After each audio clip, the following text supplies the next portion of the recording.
Okay, let's dive right in. If your Ford is throwing a check engine code and you're trying to figure out what's going on, you are in exactly the right place. Today, we're going to decode one of the most common codes you'll see, P0302. That check engine light, right? It's that little orange symbol on your dash that can just pop on and immediately give you a pit in your stomach. Your mind just starts racing, thinking the worst. But hey, don't panic. Because that light, it's really just your car's way of trying to talk to you. And if you've plugged in a scanner and the message it's sending is P0302, well, this explainer is going to walk you through exactly what that means and, more importantly, how you can start to fix it. So what in the world is a Ford P0302 code? It's actually way simpler than it sounds. It just means your car's main computer has detected an engine misfire. The key is in that last number. The 02 at the end tells you exactly which cylinder is the problem child. Cylinder number 2. If it was P0301, it'd be cylinder 1, P0303 for cylinder 3, you get the idea.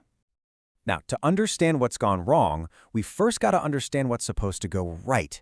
The best way to think about it is that your engine has a very specific, very powerful recipe that it follows thousands of times every single minute. And you know what? The recipe for perfect combustion is actually pretty simple. For any cylinder to fire and give you power, it needs just 3 ingredients: the right amount of air, the right amount of fuel, and a perfectly timed spark to set it all off. When you have all 3, everything runs smooth.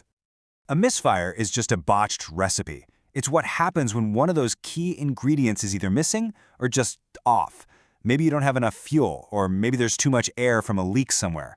But very, very often, the problem is that the spark is weak or it's just not there at all. And when that recipe fails, the cylinder doesn't make power and you feel that shudder. That's a misfire.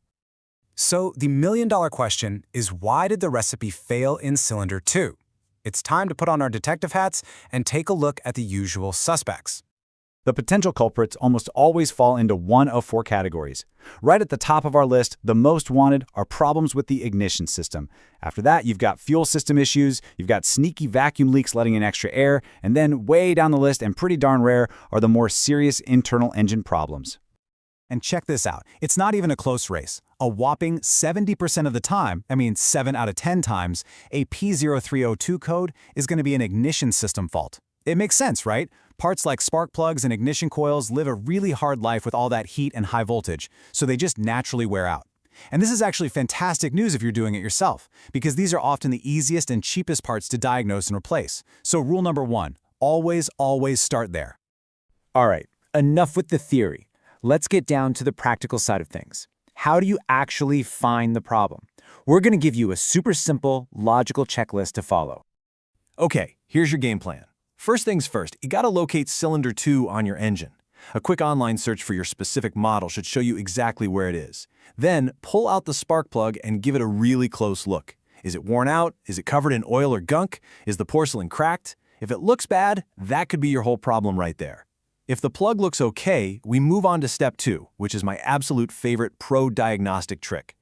This brings us to the single most useful trick for figuring out a misfire without any fancy tools, the component swap.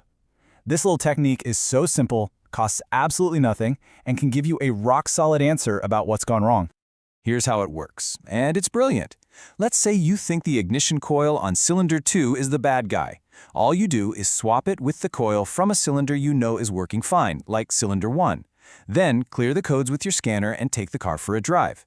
Now, if that check engine light comes back on, but the code has changed from P0302 to P0301, bam, case closed. The problem moved with the part, which proves beyond a doubt that the coil you moved is faulty. Now, before we wrap this up, I need to share a very, very serious warning with you. You see, a steady check engine light is a notice to get things checked out soon. But a flashing check engine light, that's a full-blown emergency. I really can't stress this enough. If that little light on your dash starts blinking, it's signaling a severe misfire. It means raw, unburnt gasoline is being dumped straight into your exhaust system.